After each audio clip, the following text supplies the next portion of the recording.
My Zoom is so slow. No.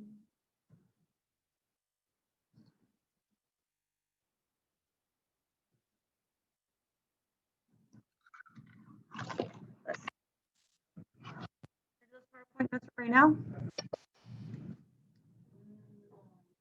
No. We have like 5 minutes. No, that's not the PowerPoint I need.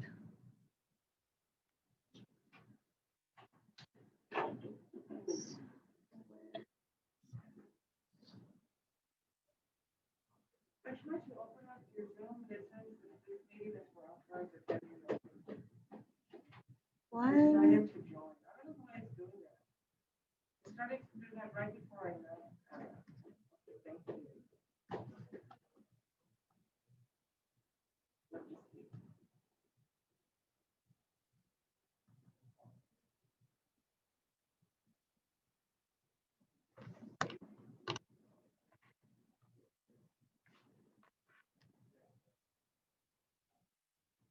Here, go ahead and try this.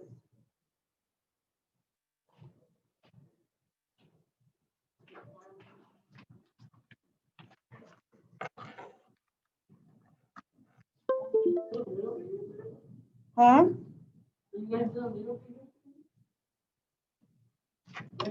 On Wednesday, yes.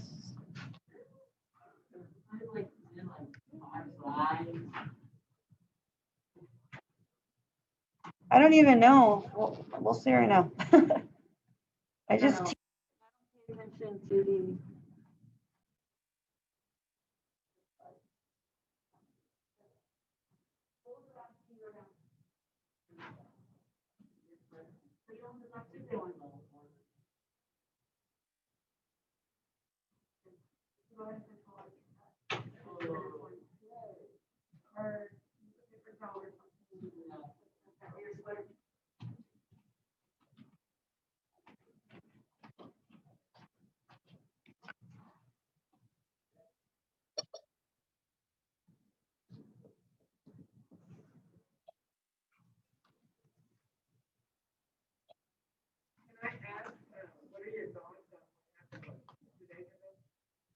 Yeah, hold on.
Morning, you guys.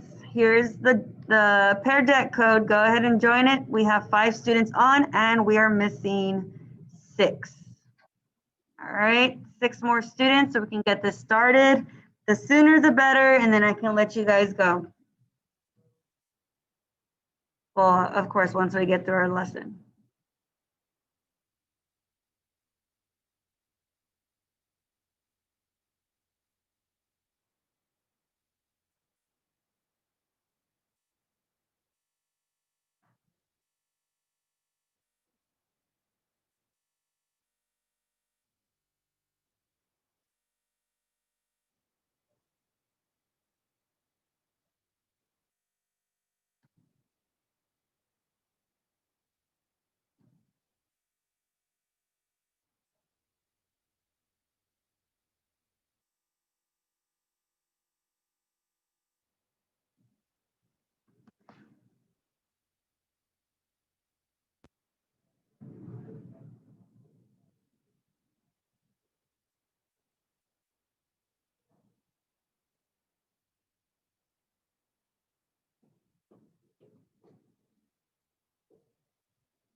How's everyone doing today? What do we have on right now? Let's see.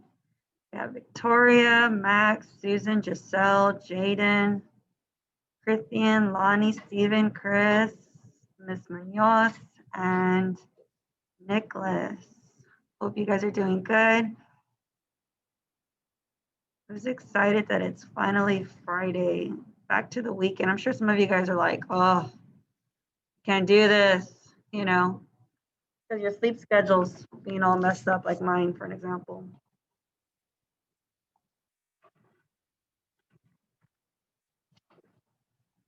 All right, let's see. We have 9 students on, and we're missing 2.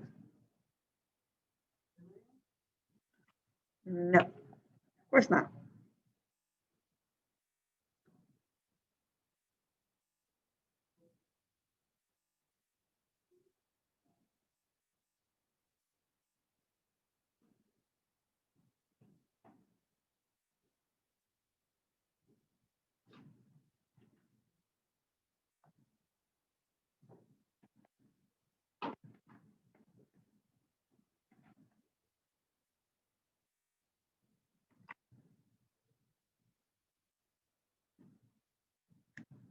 Let's see.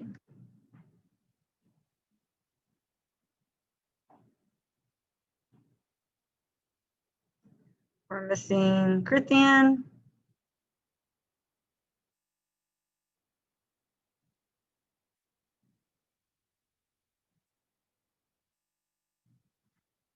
And actually, that's it. All right.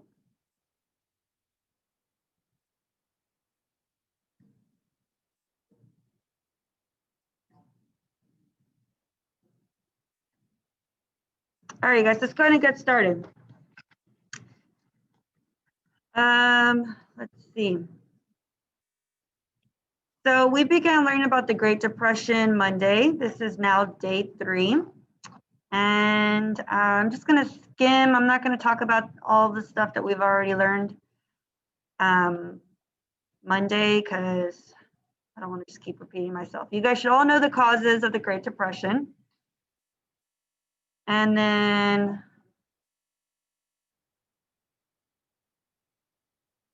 we've answered all these questions already. Let's see. So I believe we learned about Black Tuesday, right? Yeah. October 29, 1929. We learned that Wednesday.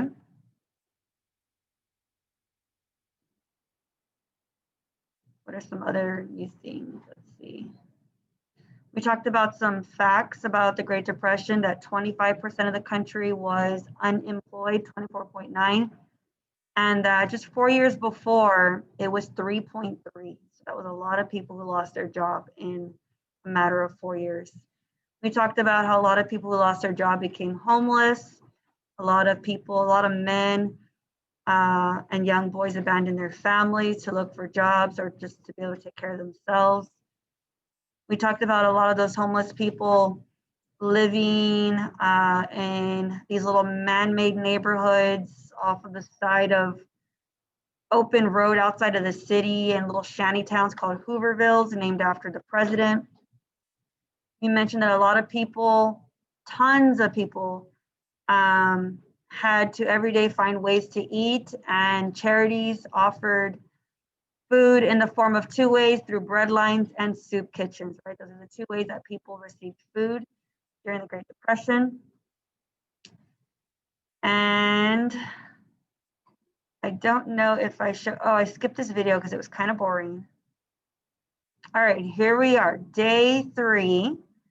And I have a question for you guys to answer based off of what we learned Wednesday. What were the 2 ways that people could get food during the Great Depression?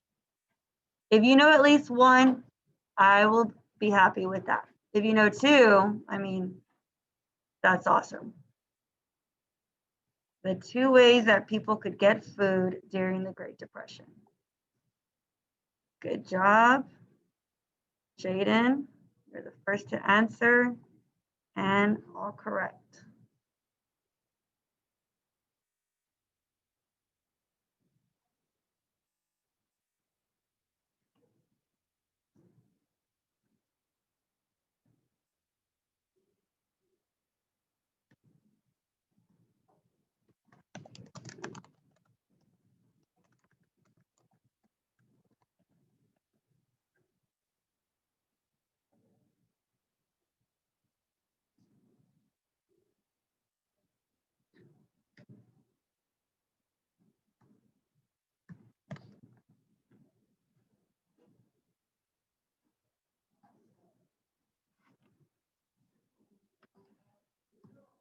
All right, 10 more seconds.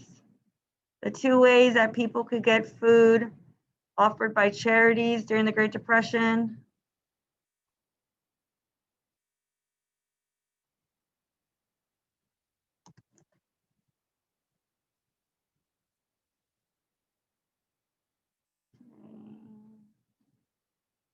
Good job.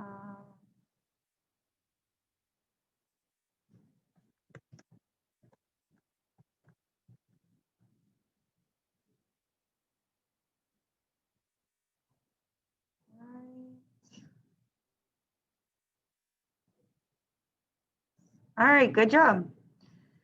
So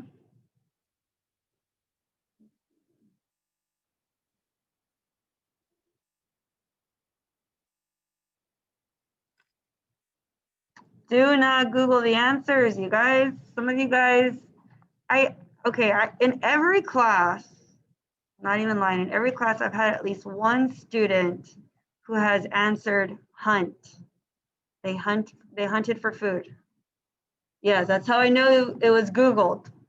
All right, so I mean, yeah, I'm sure many people hunted for food who lived out in the forest, but that's not how all the people in the city were getting their food. Someone even, I guess, like went into details. I guess maybe they skimmed through the internet and they put like honey from bees and something like that.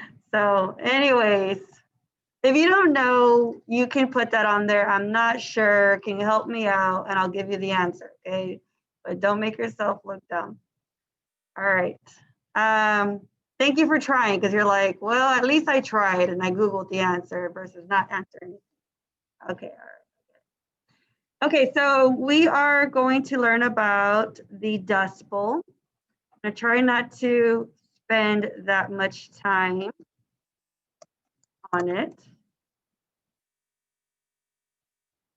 And, oh, I knew it. Sorry, random thought of something else. So farmers, we talked about farmers, that they were struggling in the Great Depression They were struggling way before everybody else, right? I told you guys that farmers did not experience the prosperity of the 1920s. They didn't have a roaring 20s. They had a depressing 20s. And well, farmers, think of the farmers that are living out in the Great Plains, in the central Great Plains, the homesteaders, the ones that took advantage of the Homestead Act, their ancestors, right? The ones that have 160 acres of land to maintain. Those are the farmers I'm talking about. Even farmers in the southeast, which would be a portion of Texas, Georgia, Alabama, very rural areas where it's always been farmland. So farmers, they were struggling way before everyone else because they had overproduced crops during World War I. And as you guys know, farmers had to produce crops for the soldiers. They had to produce crops for the Allies, the Europeans during World War I. But, you know, the war suddenly ended. Like, we were in the war for 1 year and then it was over. And they were rapidly producing crops. I mean, our entire country of farmers, all those acres and acres of land, and the war's over. And then it's like, oh, we're left with all these crops. How are we going to get rid of them without them going bad? And, you know, when you overproduce, when you have too much supply, the price goes down. And well, a lot of the crops were like worth nothing, you know, not even one tomato was worth a penny. So it was really bad. And if farmers, you know, they're not worried about feeding their families, they have unlimited supply of food. It's about making money. And here's the thing, many farmers went to the banks, took out loans to buy big, expensive machinery to farm all their land because they couldn't just do it all themselves, right? When there's a huge demand for crops during World War I. So, you know, they were being threatened by the banks that their land was going to be taken away or their machinery, everything was going to be taken away if they didn't pay the banks back, but they didn't have money, they weren't making money from the crops. And so some of them started to give up and abandon their land. And it sucks because their ancestors struggled to give them this land and they couldn't do it. It was really tough for them in the 1920s. That was the 20s. Well, it gets worse, the 1930s. Oh, you guys are gonna have to see if you can put that line under the Dust Bowl, that one line, somewhere, just anywhere you can fit it. I don't know if you can fit it underneath the title, as long as you get it somewhere. So the 1930s, it got worse. And some of you guys may have learned about the Dust Bowl, like maybe in your, I don't know, English classes, maybe in middle school. The Dust Bowl was, hold on, I'm like talking too fast, not taking a break, sorry. The Dust Bowl was a series of dust storms, big old clouds of dust that ravaged the Great Plains, that was mainly there in the Great Plains. And it was for years that these dust storms were going on. Now, some of it was natural because the Dust Bowl, I mean, you're like, oh, that's natural. It's a natural phenomenon. It's, you know, it's Mother Nature. Some of it was because of Mother Nature. It was just natural. But some of it also was because the farmers were just not maintaining the land. They weren't cultivating the land correctly. And it happened because of that. So there's two causes to the Dust Bowl. One thing before I forget, even though the Dust Bowl was in the Great Plains, you know, with the wind and everything, the Dust Bowl, these clouds of dust would actually make it all the way to the northeast. So people in New York who were just walking the city, going to work or just living their daily lives would see these big old clouds of dust coming their ways and everybody would just run into buildings because they didn't want to suffocate. And everyone knew, oh, it's the Dust Bowl, the Great Plains, you know, they're coming from the Great Plains. Everyone knew that. So farmers they really couldn't stand living like this, you know, those homesteaders, because you could die from this. And people did die. Many people suffocated. They would, you know, as soon as the dust storms would form, they would run into their homes, grab their families, but their homes were made out of sod, right? Like out of the dirt itself. And that wasn't enough to really keep them completely protected. So animals, livestock died, people died, and many that just couldn't handle it, they just abandoned their land, which is another cause. So it first started out with a series of droughts. A drought is a long period of no rain, and that was going on for years. They may get rain for like a couple of days, and then months would go by, no rain. And I mean, these farmers, they need rain. There may be some rivers here and there, irrigation systems, but I mean, the rivers were dried up also. So if there's no rain, the land is dried up. Then farmers were just not maintaining the land.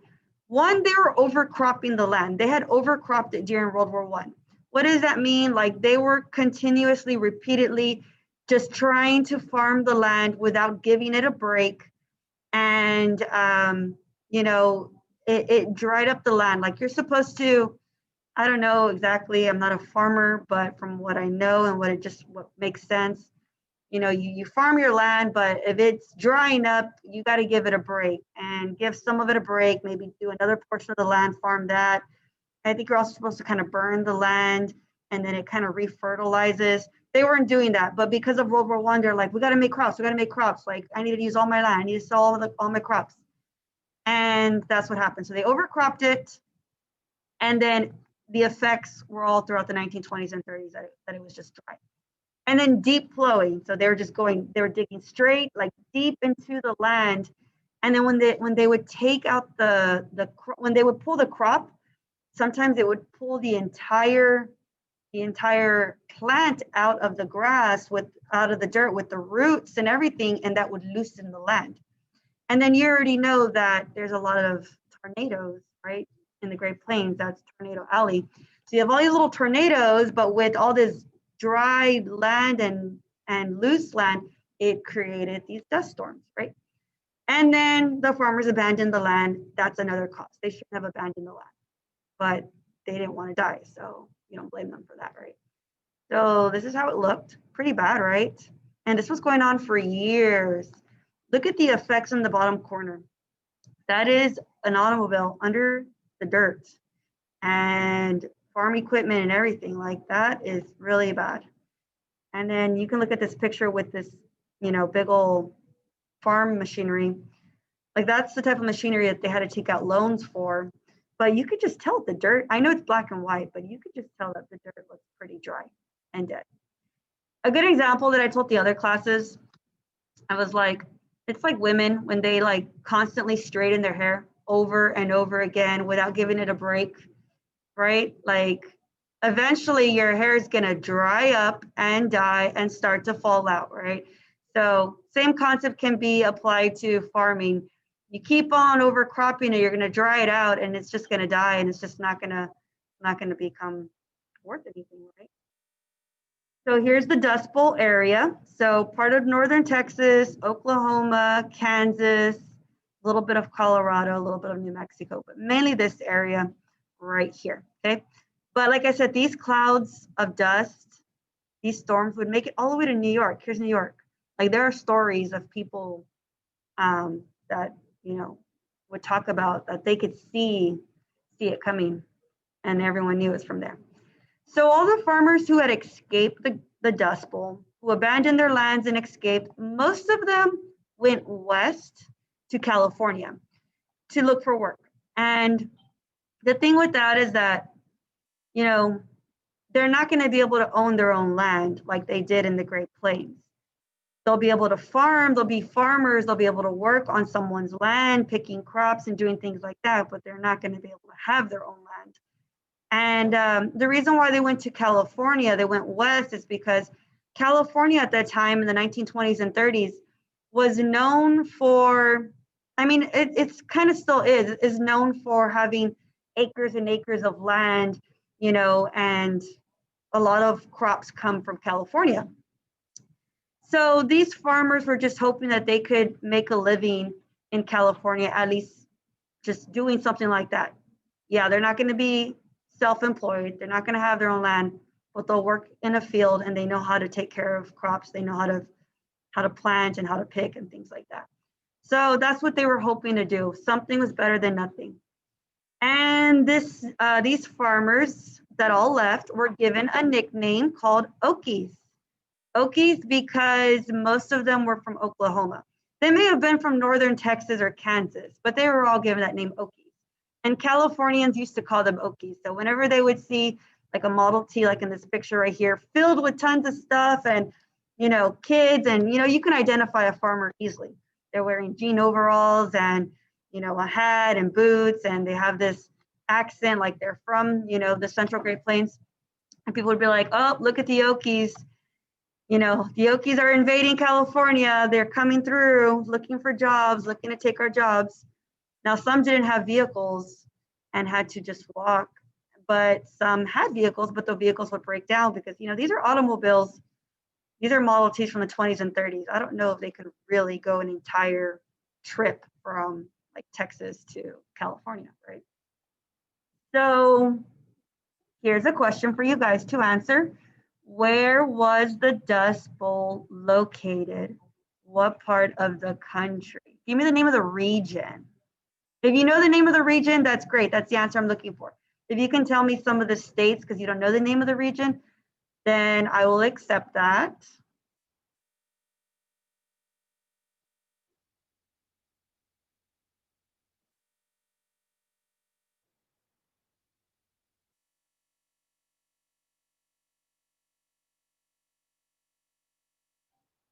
Hmm?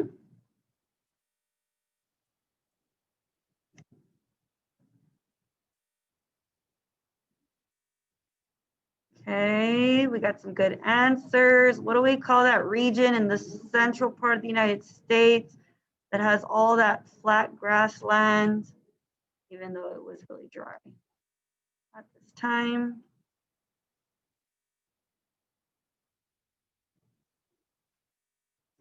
Still missing answers from 3 students.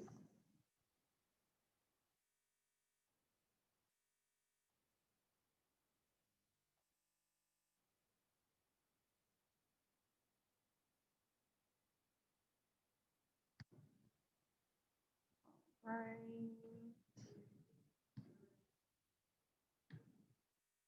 Good job. Okay, moving on. Here we go. So you should have put the Great Plains and like the Central Great Plains, but if you put some of the names of the states, I'm cool with that. All right. So I said northern Texas, Oklahoma, Kansas, right? This area. And this is like the migration pattern of the Okies. So a lot of them went to California, like I said, looking for jobs to work in the fields. And then some went to different parts. Some moved to cities, but most of them tried to stay in rural areas because that's what they were known for, or that's what they were used to. All right, I have a video for you guys. It's a pretty good video. I think the graphics are pretty good on the Dust Bowl, which is, well, it's history, the History Channel. Yeah, that's fine. Central. Yeah.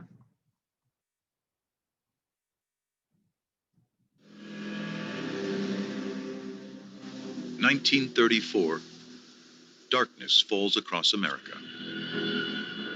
Dust storms hit New York, Chicago, and 1934, darkness falls across America. Dust storms hit New York, Chicago, and Boston. Ships stop off the eastern seaboard, not sure what is happening. Dust storms were born out of a 100 million acre dead zone, 2,000 miles away in Oklahoma, Texas, Kansas, and Colorado. The Great Plains had once been the most fertile grasslands on Earth. The topsoil was 6 feet deep, but it has been plowed up and used up by 4 generations of farmers. Now, the sun has dried it up. What really did the farmers in was an environmental cataclysm that involved an extended drought, high winds, and the loss of millions and millions of tons of topsoil. By 1930, the rains virtually stop. Then a freakish phenomenon happens. Static electricity builds between the earth and the dust. Like a magnet, the static electricity sucks up more and more dust, feeding itself, growing in size and power. A monster is created. The dust is lifted up to 10,000 feet. Powered by high-altitude winds, the monster rips across the country looking for prey. The cold front drives the storm south across the prairies at 65 miles per hour. It grows more and more powerful. It produces enough static electricity to power New York City. People tie themselves to ropes before going to a barn just a few hundred feet away. Cattle die, and when they are cut open, their stomachs are full of sand. By 1936, farmers are losing $25 million a day. Farming is no longer a possibility. The Great Depression takes hold. Their mortgage comes due. They can't pay it. They're not growing crops. They lose the family farm. They lose their identity. A century before, 500,000 people had gone west on these same trails looking for hope. Now, 250,000 of them are fleeing the Dust Bowl in despair.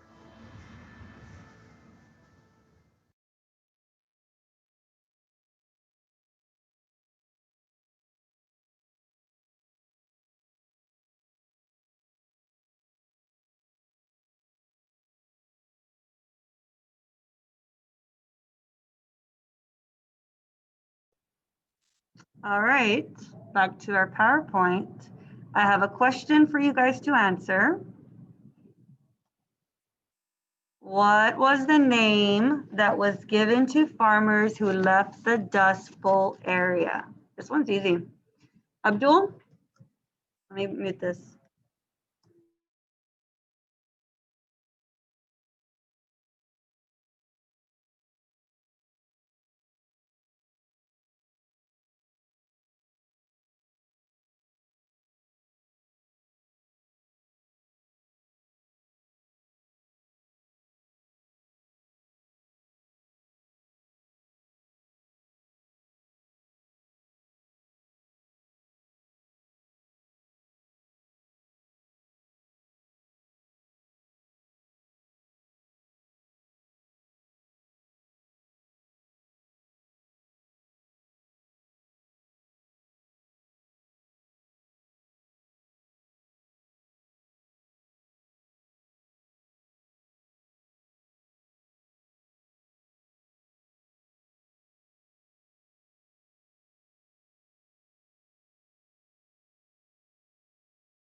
Okie dokie. The ant, okie dokie. Right? It does sound like it's maybe from farmers that would say that, okie dokie, right? So the answer was Okies. Okay. Next question. Where did most of these farmers, these Okies, move to find work? Good job. What direction is that? All right.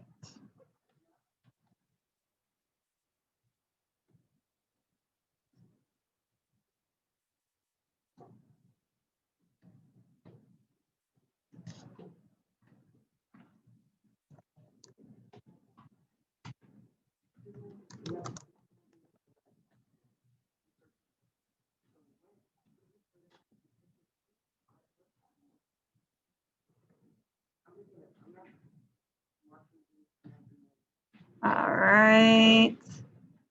Some did move to cities, but the majority of them moved in one direction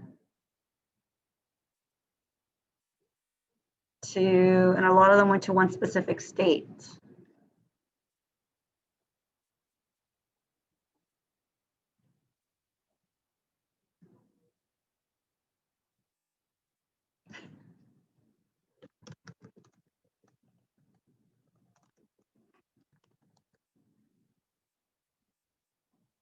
Okay, so the answer, I mean, I already started if I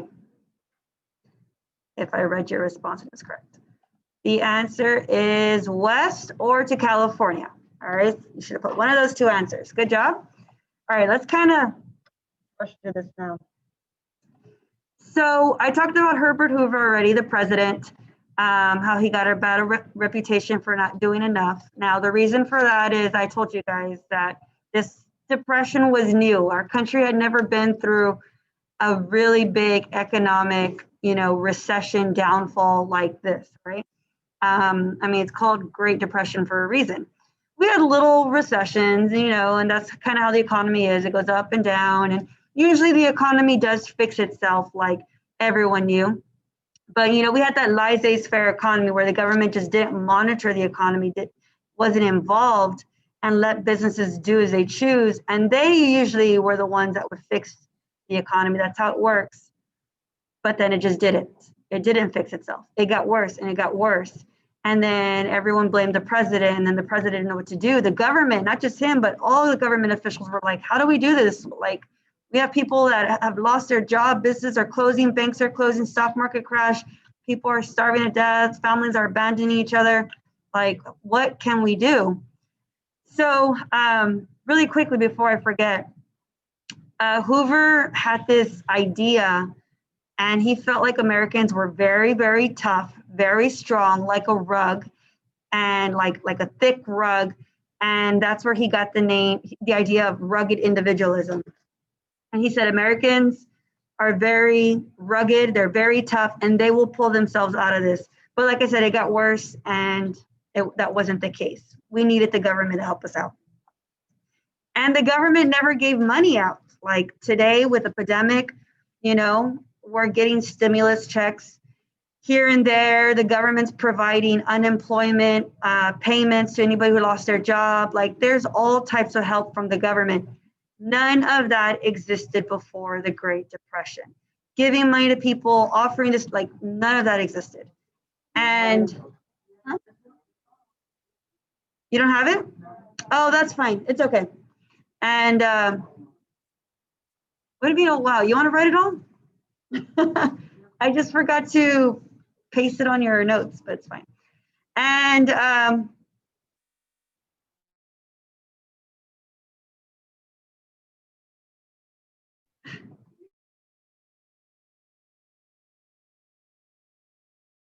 so anyways, yeah, so the government never offered any type of relief in the form of money to people because that just didn't exist.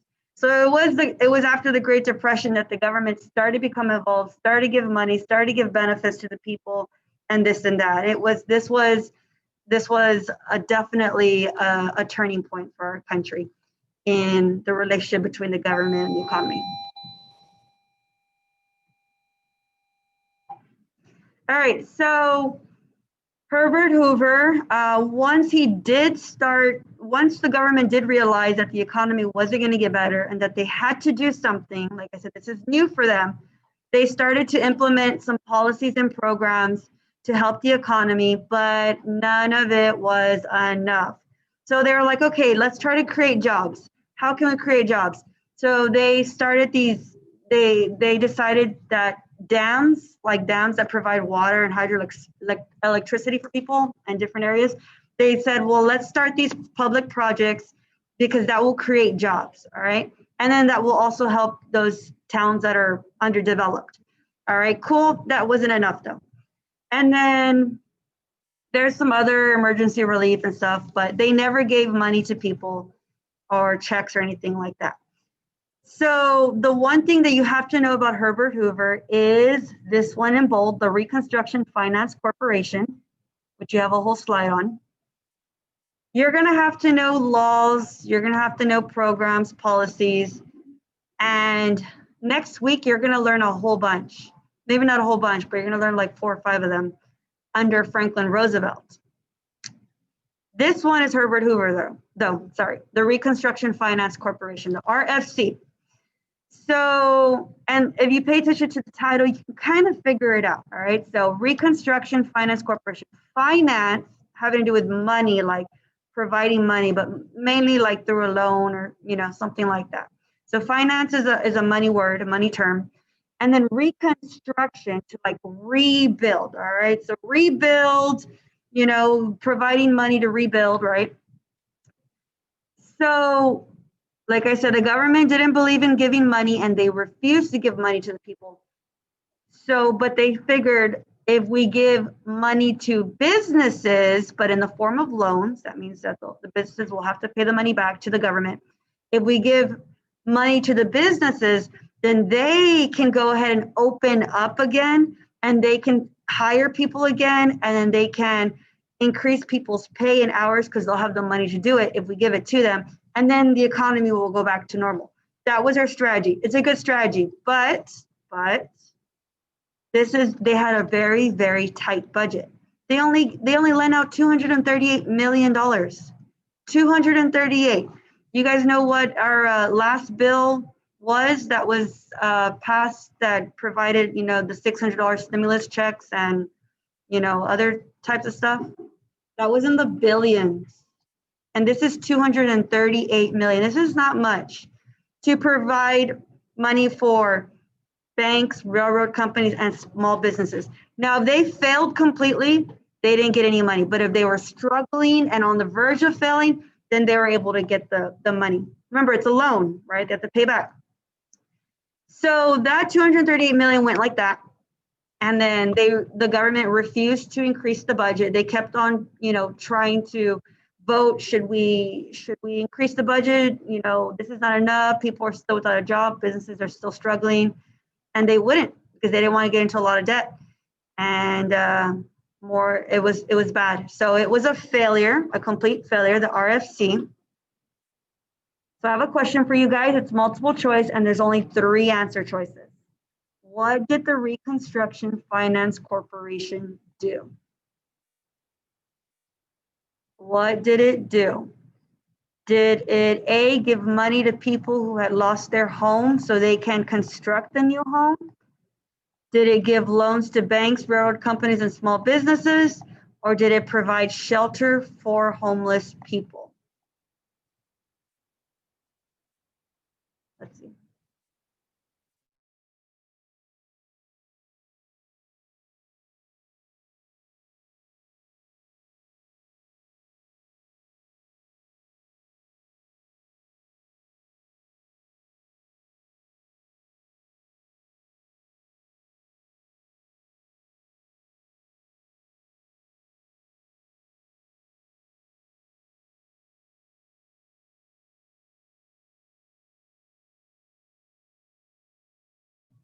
Good job. We have 7 students who answered, and you guys are all correct.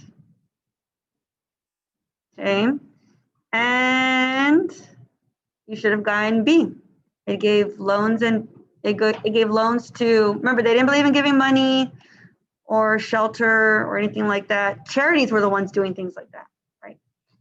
Okay, Hoover Dam. Let me go really quickly.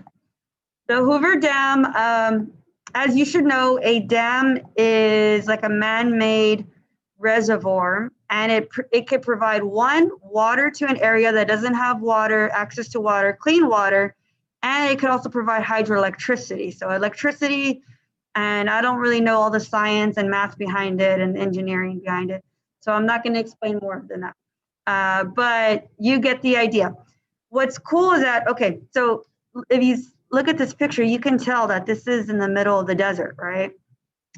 Where is this land probably located? In the west, right? Like the southwest region, like west of Texas, between Texas and California. And there were a bunch of dams that were constructed. Remember, they were meant to provide jobs and to help underdeveloped areas. But that wasn't enough. Now, the reason why we're talking about this specific one is because it was the first reservoir that we built in the United States, and it was the largest. So it's named after the president. at that time. And it's so crazy because many of you guys are familiar with Las Vegas.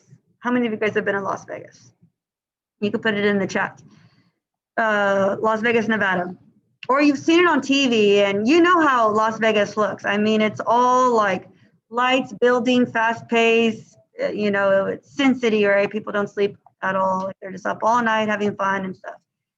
Las Vegas would not be Las Vegas without the Hoover Dam because it provides the hydroelectricity for that entire area. Not just Las Vegas, but surrounding towns, neighborhoods, because Las Vegas isn't the only town in Nevada. I mean, you have other towns too, but Las Vegas is just popular for everything that it's known for. So you take away the Hoover Dam, Las Vegas would just be a small little random town in the middle of the desert. So, you know, it wouldn't have everything, all its features today. So that is that. It provided jobs, 21,000 jobs, but that wasn't enough. So I have a question for you guys. Where is the Hoover Dam located? Actually, where, like, it's outside of this town, but you get it. Emily? All right, good. Galveston, Texas, New Orleans, Louisiana, Buffalo, New York, or Las Vegas, Nevada. And I mean, you should be familiar with like Nevada, New Mexico, Arizona. That's like the area where the Grand Canyon is. So based off of the picture, you can figure that out.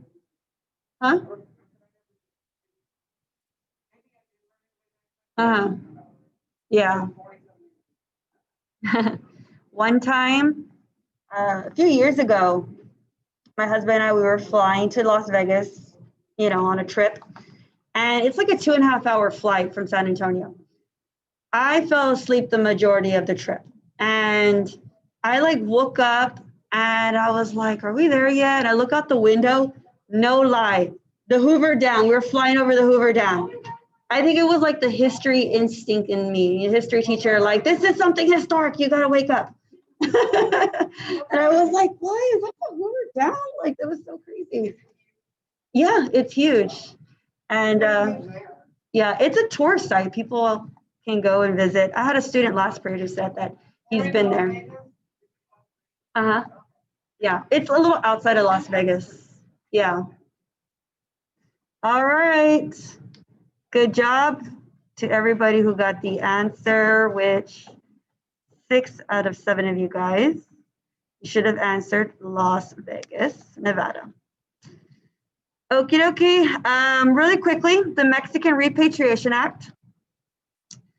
The Mexican Repatriation Act, it's really messed up, and I really don't even want to teach this, but it's a TEK. It's been on the STAR, so I have to teach it. Just like it is in the name, having to do with Mexicans. Repatriation, the word patriotic is inside the word, like being nationalistic, patriotic, doing something for your country. So as you guys know, and this is the 1930s, so the very start of the Great Depression. As you guys know, many farmers, the Okies, they left the Great Plains. They were moving west to California to look for jobs in the fields. Many of you guys are familiar that many Mexicans, whether illegal or legal, work in the fields, and it was even more common back in the day around this time in California. So President Hoover wanted to help the Okies out, the farmers out, with jobs by freeing up jobs in California for them. And the only way to do that was to deport Mexicans. So that's what they did. And they literally passed a law where they deported, in a matter of years, from 500,000 to 2 million Mexicans. Some of them were born here in the United States, so they were actually American citizens. Some of them got their citizenship, like filed paperwork and did it all the right way. But they were not every Mexican in the United States, but up to 2 million were deported to Mexico just so the jobs could be freed for the Okies in California. So they were mainly from California. That's pretty messed up, right?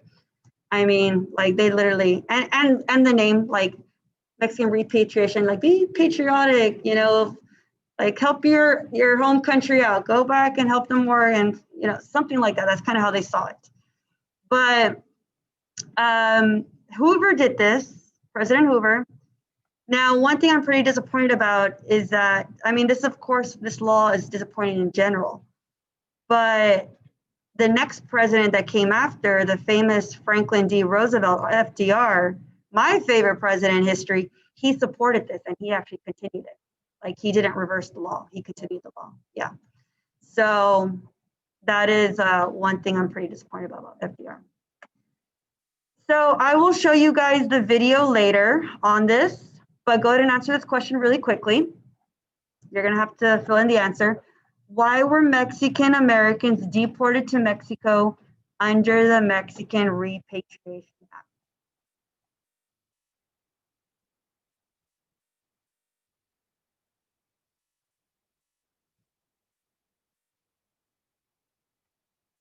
All right, we have a lot of great answers. Good job.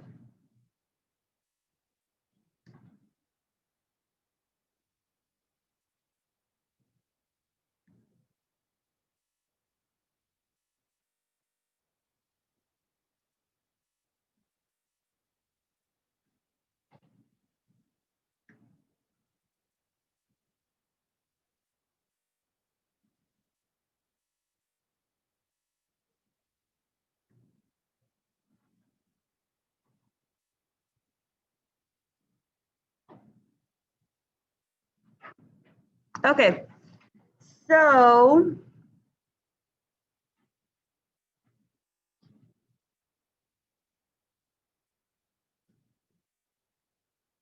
the answer is to reduce job competition for Okies or to free up jobs for the Okies, for the farmers that were coming from the Dust Bowl. All right, so you should have put something like that. All right, I'm gonna go ahead and show you guys the review really quickly that I posted on Google Classroom. As you know, you have a quiz next Wednesday. And these questions are super easy. They're the questions I've been giving you all throughout this PowerPoint. So if you know those answers, then you'll know these. I want you guys to kind of start knocking it out. Now you'll know all of them except for the last one. We have not covered 15 and we'll cover it Monday, but we have literally covered all the way up to number 14. I'm gonna read them out loud to you. And sometimes by me reading it out loud kind of helps you. You're like, oh, I know that, you know, and it just kind of comes easier to you. So I'll read them all really briefly. If you want to do this on your own and you don't want to stay on these last 2 minutes, you're free to go. I will not judge you for that, okay? But just make sure to get this done when you get the chance. You have Monday, you have all the way till Wednesday, okay? All right, so number one, I will give 2 answers. Number one, who was president of the US from 1929 to 1932? That one is super easy. President at the start of the Great Depression, the president we've been talking about this whole time, right? If you want to put his last name at least, I am cool with that. Number 2, and if you wanted to put it in the chat, you can, and I'll go ahead and put like good, great, good answer, or I'll give you that answer if you don't know it. Number 2, when did the stock market crash? Black Tuesday. When was Black Tuesday? That date you have to know, right?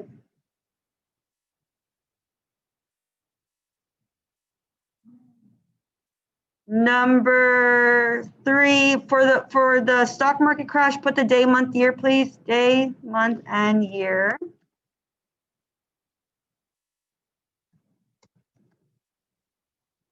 What caused the stock market to crash? All right, so I want to make sure that everybody gets this one correctly. Remember I told you people were like kind of making assumptions and guesses with stock prices. They're like, oh, it's going to rise. And they were putting their money in and causing the stock market to rise. And then they also thought it would fall. I don't want to say the word, but it starts with an S.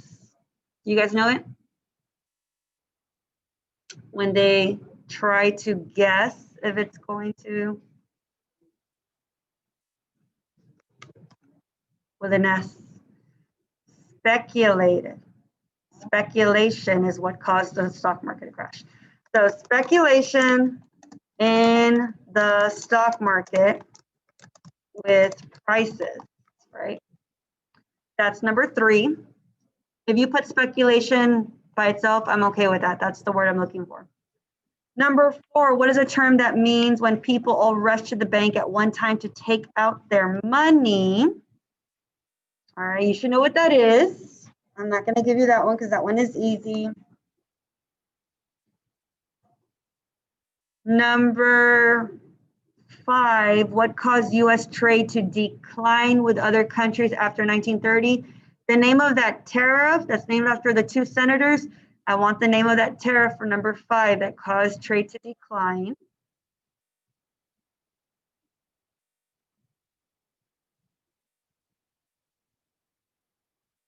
Number 6, if you want to look it up later on, that's fine. In a little bit, I'm going to post the PowerPoint, today's PowerPoint. I mean, you have access to the other ones from Monday and Wednesday, but this one that has your answers, I will post that in just a few minutes.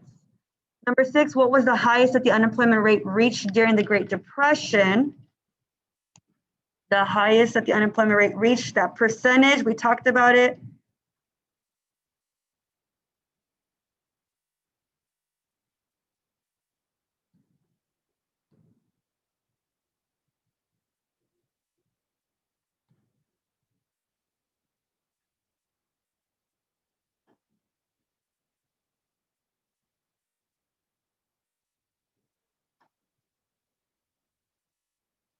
Number 7, what were those shanty towns called where most homeless people lived during the Great Depression? Named after the president. That one's easy. Number 8, what were the 2 ways that people could receive free food from charities during the Great Depression? Those lines, what do we call those, right?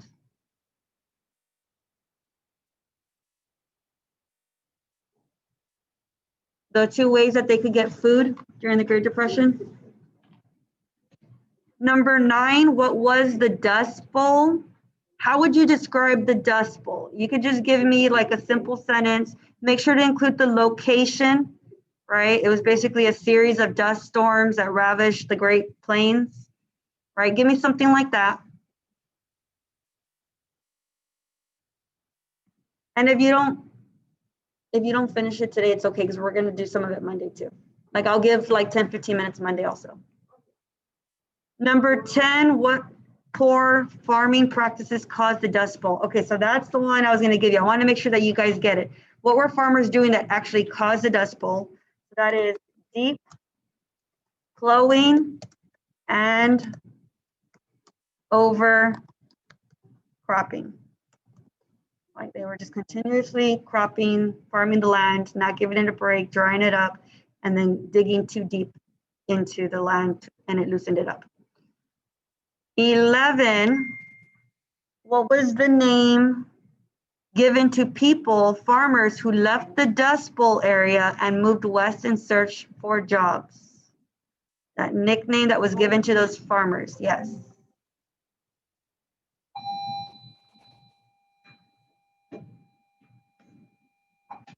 Number 12, what was established by President Hoover to help struggling businesses by providing them with loans during the Great Depression?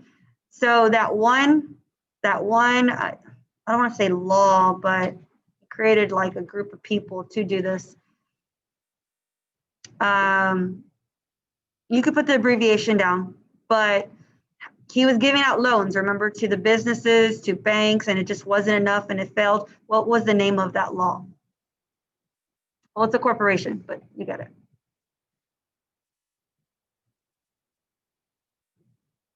13, what was created by President Hoover to provide hydroelectric power and water and even create jobs for the people of Nevada and surrounding areas? What provided hydroelectric power, water to Nevada and surrounding areas?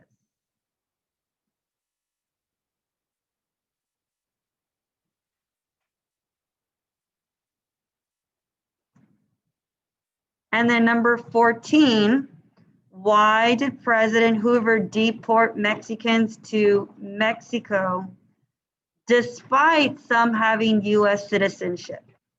So why did President Hoover deport Mexicans to Mexico despite having U.S. citizenship? So that Mexican Repatriation Act, why did he pass it? And then 15, you will learn Monday. That is it. That is all I have for you guys today. Thanks for following along so long. Have a great weekend.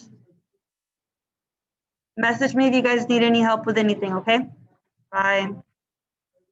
Yes.